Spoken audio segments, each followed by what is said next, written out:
How to see Valorant store on phone. Hi everyone, this is Max. I hope you are doing well. So let's start without wasting time. First of all, open up your Play Store and tap on search bar. Now search for Valorant store.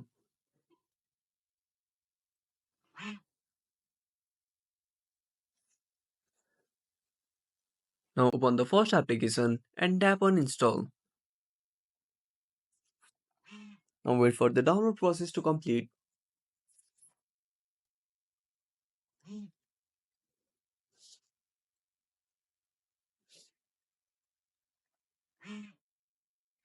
Now sign in with your account. Now once you are signed in, at the bottom right corner tap on the store. So that's it. If you found this video helpful, smash that like button and subscribe also and for more awesome content. Have a burning question, want to suggest a topic? Drop down a comment below.